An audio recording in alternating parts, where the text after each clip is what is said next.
Hey everyone, I'm Jay from Boulder Creek Railroad, and in this video I'm going to be showing you how to assemble the C-19 locomotive kit. This has been a very long project, but I'm so happy that now I get to assemble the model. Quick disclaimer before I start, my 3D printer is a FDM printer, meaning that the plastic is melted into the size and shape of the parts that are that I tell it to print. And this model was designed with extremely accurate and tiny parts, so there are a couple of issues with FDM printers if you are going to print this with an FDM printer. Specifically coming down to free rolling. This model was designed with the intention of being a free rolling model, meaning that if you spin the wheels, the side rods would move and the wheels would turn and stuff like that.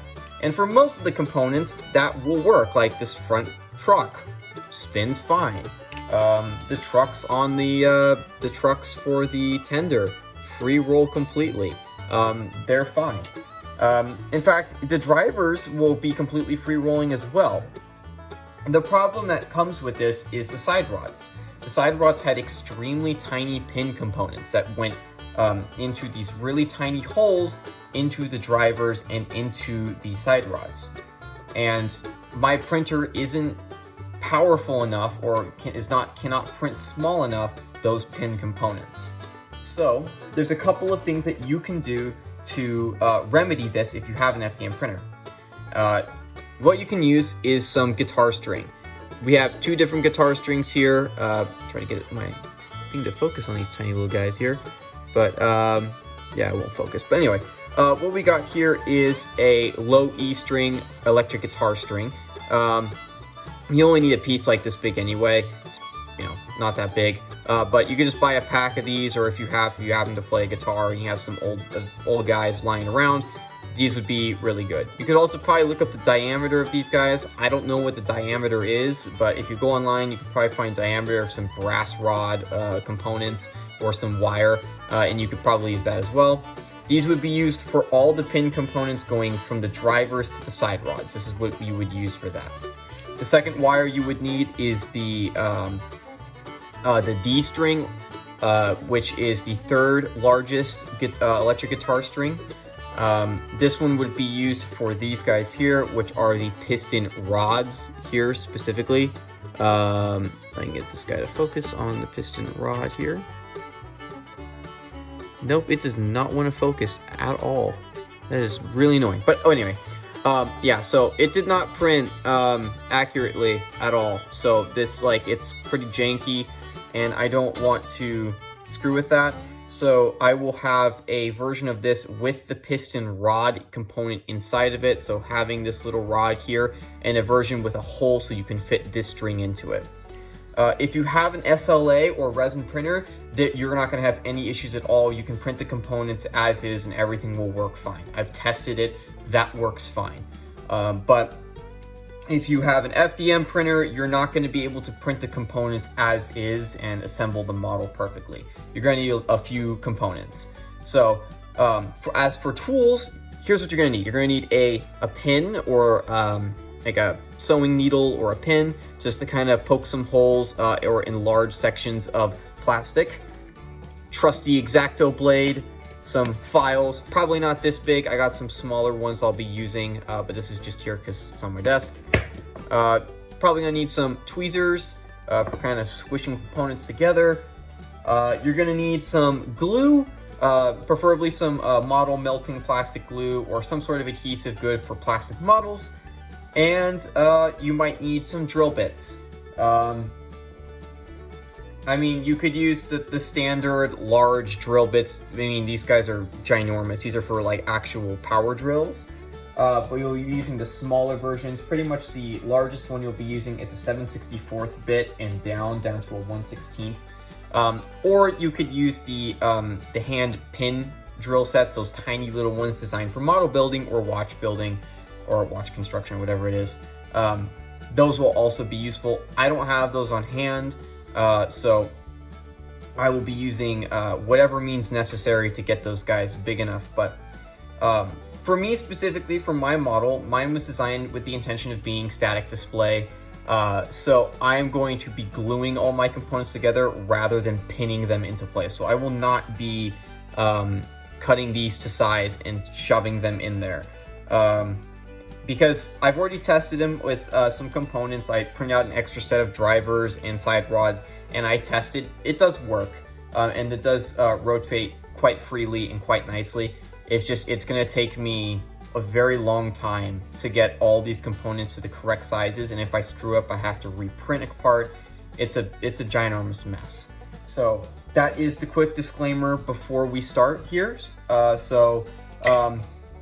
We're gonna start by just gluing together the larger components of the model. So let's get started. The first part to glue together is the cab to the cab floor / backhead component. These guys just slot in here perfectly like this. The firebox piece here, or the firebox door piece, always goes where the housing is here, so you can't really screw this up. So just slot them in like this, and there you go. Will be perfect. So take some glue, add it to the bottom here, and then just glue them together.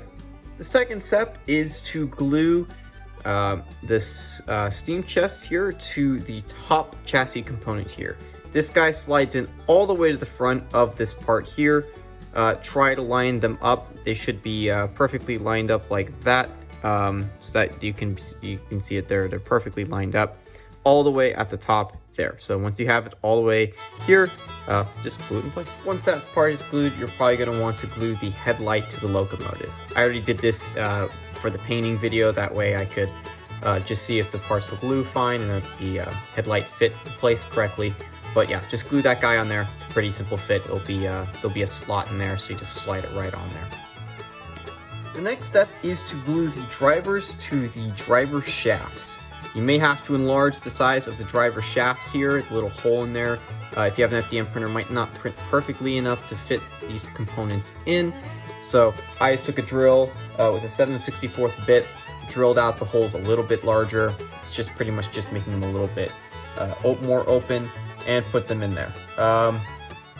And then to fit them in place, you might need to just take your knife blade, cut a little slot out of these guys. Or just if they don't fit perfectly, and just push them in there, add some glue to the inside of them, and you're good to go. You're gonna have to do this 8 times, but the biggest thing is I would suggest that you do one side at a time. So only do this side like that. Do this 4 times. So 1, 2. So yeah, 1, 2, 3, 4. Don't do this side of the piece yet, because you're going to have to pin them in place or glue the side rods in place first. So do this first. So once you have those pins or those axles glued onto the drivers, the next step is to put together the front truck. Same system here, just got to glue the wheels, one wheel onto the axle, slide the axle through the front truck component, and then glue on the other wheel to the axle. Once you have that done, the step next would be to glue one of these side rods or pin the side rods to the drivers. In my case, I'm going to glue them, but I'm going to wait for these parts to dry first. Next step is to glue the cab of the locomotive onto the top chassis component. This is a pretty simple gluing job. Just add some glue here to the bottom where that mark is there, and some right here. Make sure that this is centered and that these little sections here where it divots down line up with the kind of overlap and divot down with the portion here where the boiler goes on. Once the cab is glued onto the top chassis, it's time to glue the bottom chassis component onto the top chassis. It's pretty simple. Just make sure you line up all of the these marks here with, or the places where the axles go on the drivers, with the place on the top chassis. That way, you can actually put the wheel sets in there. Alrighty, so once you've glued those parts on, you should have something that looks similar to this. So This should be pretty well glued. All of the axle pieces for the driver should fit in here perfectly well. So the next step would be to glue the boiler on. It's pretty simple. The boiler lines up in this little trough here and here. Try not to knock these guys out of the way. Those will be glued on at the same time. So pretty much slide this guy in here, line them up all nice and straight. Once you get them all straight, you can line up these little tension rod things here, or whatever these are, to support from the pilot. Glue them to the little space here, and you're good to go. So let's go ahead and do that. Alrighty, so the locomotive is now looking very much like a locomotive. So as you can see here, looking very nice now. So the next step is actually to do the driver. So you're going to want to put the locomotive down on its side like this here. And you're going to grab one of the driver sets. We're going to use this one here. And you're just going to plop them into the holes. So let's move this a little more to the center here. And just pick the location that you want to do, the location where you want to put the drivers. I'm going to put this one in here like that. And you're just going to put them all in there the exact same way. Once they're all in, like that. Yeah, so once they're all in place, you're going to go ahead and glue the side rods in there, and those are going to go in quite simply. So if you're using the pin system for these drivers here, then you're not going to need to do any gluing. You're just going to pop them into the little holes that are on the drivers, and just pop them through the side rods into those drivers. So here's one of the side rods. You're just going to pop them into the little holes. If I can get this into focus again. Guess not. But yeah, but if you can just pop them into the little holes there, and then these guys will work out pretty well. So there we go. There we go. Perfect. Once they're all in there like that, just more. There we go. All right, now they're all there. So you're just gonna glue this guy like this here. And bottom, you're just gonna glue it on like that. And there you go. That's the large driving rod there. Okay, so now that the drivers have the side rods glued to them, and that's all dry, you're gonna flip the locomotive over to the other side, and you're going to glue the drivers into place where the axles go.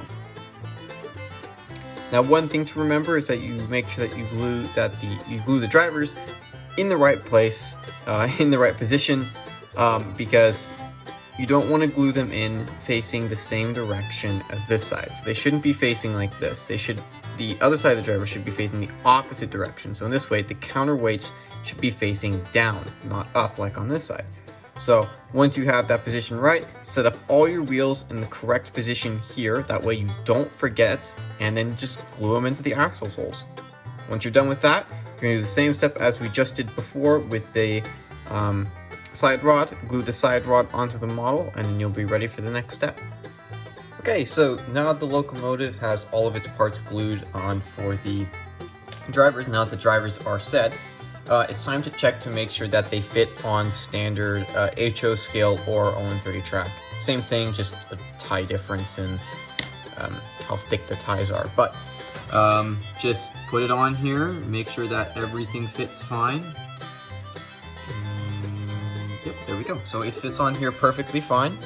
I'll flip it around here for myself. Get a little bit look at the other side here. And yeah, so it seems that we have seems to be touching all well. So if I take it up here and show you guys, just put it on the track there, and boom, as you can see, fits on there perfectly. So yeah, and of course you can always move the drivers around a little bit too, because they're either a little bit offset here, so you can always just push them out a little bit or push them in depending on what you need, and that should work out good. So the next step is to do the other piece of the side rod. So we'll set this guy up like this, which are these guys here. These smaller ones like these. These guys go on the second set of drivers here and get glued on like that. So glue those guys on. You could also do this guy at the same time. So what I would highly suggest doing is gluing on this guy, or sorry, gluing. Yeah, I'd glue this guy on first. If you're gonna glue, and glue it in line with the post, and then this guy will go on second. So once that driver set's on, you can glue on the slide, the piston slide, and the and the piston rod here. This guy just kind of gets slotted in. There's a little slot in the piston. He's just shoving here. I'm gonna push this piston rod all the way to the back for the gluing, because this guy's probably gonna have to get adjusted for its position on the locomotive. So let's do that. So let's add a little bit of glue to this guy and put it in there. Alrighty, so once you have that main bar here, you just glue on the piston slide and piston rod there. Pretty simple. Now you just flip the locomotive over and do the exact same thing to the other side. Alrighty, so once you have these components here, the side rods put in, the last step is to put in the front truck. It's a little pin right here. It's kind of hard to see in its position of the model, but you just put this guy here where the hole is, and you just press it into place. And boom. There you go. The model's now done. So you now have the completed C-19 locomotive, a completed model of it. It looks amazing. Yeah, so really simple, as you can see, to do. So shouldn't be that hard. Should be pretty quick build. So there you go. I hope you enjoyed the video, and as always, happy railroading.